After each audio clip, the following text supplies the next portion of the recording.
23 मार्च भारतीय इतिहास में ये सिर्फ एक तारीख नहीं है, इसे शहीद दिवस के नाम से जाना जाता है। और आज हम इसी दिन की उस कहानी को समझेंगे जिसे कभी भुलाया नहीं जा सकता। जरा सोचिए, 23 मार्च 1931 की एक अंधेरी रात, सतलुज नदी का किनारा, और वहां ब्रिटिश हुकूमत गुपचुप तरीके से कुछ कर रही थी। वो जो कर रहे थे वो एक ऐसा राज था जो आज भी हमारे दिलों में एक टीस बनकर चुभता है। तो सवाल ये उठता है कि उस दिन आखिर हुआ क्या था? ऐसा क्या हुआ जिसे पूरा देश आज भी इतने सम्मान और श्रद्धा से याद करता है? चलिए, इस सवाल का जवाब ढूंढने के लिए वक्त में थोड़ा पीछे चलते हैं और 1931 की उस रात की कहानी को परत दर परत समझते हैं। हुआ ये था कि इसी तारीख को ब्रिटिश हुकूमत ने भारत के 3 सबसे जांबाज, सबसे दिलेर क्रांतिकारियों को फांसी दे दी थी। ये कोई मामूली घटना नहीं थी, इसने पूरे देश को अंदर तक हिलाकर रख दिया था। तो ये थे कौन? वो 3 निडर नौजवान जिनकी शहादत को आज भी हम सब याद करते हैं। ये थे भगत सिंह, जो एक दूर की सोच रखने वाले विजनरी थे। उनके साथ थे सुखदेव थापर, जो हर कदम की प्लानिंग करने वाले एक बेहतरीन स्ट्रैटेजिस्ट थे। और तीसरे थे शिवराम राजगुरु, जिनका निशाना कभी नहीं चूकता था।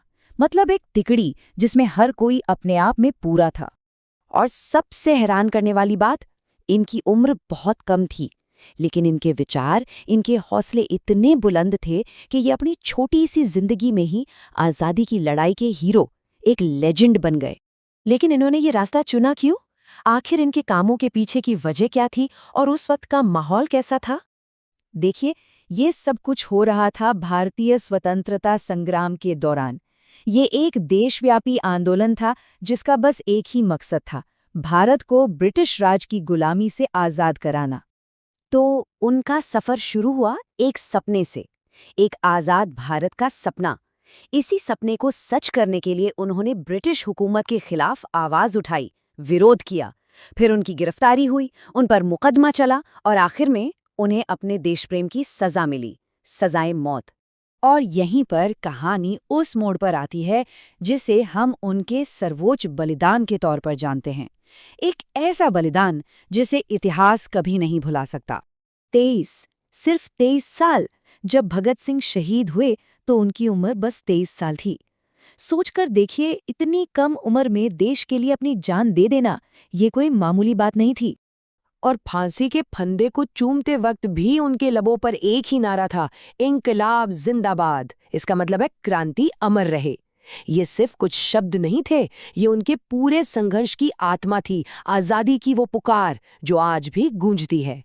उनके बलिदान को अगर एक लाइन में समझना हो तो वो ये है, उन्होंने अपना आने वाला कल कुर्बान कर दिया ताकि हम सब अपना आज जी सकें।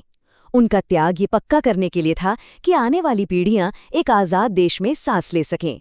तो चलिए अब ये देखते हैं कि 1931 की ये घटना आज हमारे लिए इतनी ज़रूरी क्यों है। उनकी विरासत हमें आखिर सिखाती क्या है?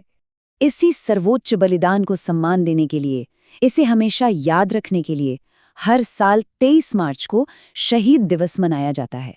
ये दिन उन महान आत्माओं के हिम्मत और जज्बे को सलाम करने का दिन है। उनकी विरासत आज भी हमारे बीच जिंदा है। उनका साहस आज भी नौजवानों को प्रेरणा देता है। उनकी कहानी देशभक्ति का एक जीता जागता प्रतीक है। और सबसे बढ़कर यह हमें याद दिलाती है कि जो आज़ादी हमें मिली है उसकी कितनी बड़ी कीमत चुकाई गई है। ये बात बिल्कुल सच है। उस दिन भारत ने अपने सबसे बहादुर सपूत खो दिए थे, लेकिन उनकी कुर्बानी ने आज़ादी की लड़ाई की आग को और भी तेज कर दिया। तो ये पूरी कहानी हम सभी के लिए एक गहरा सवाल छोड़कर जाती है। दशकों पहले दिया गया एक बलिदान आज के दौर में किसी देश और उसके लोगों के चरित्र को आखिर कैसे गढ़ता है? सोचने वाली बात है ना?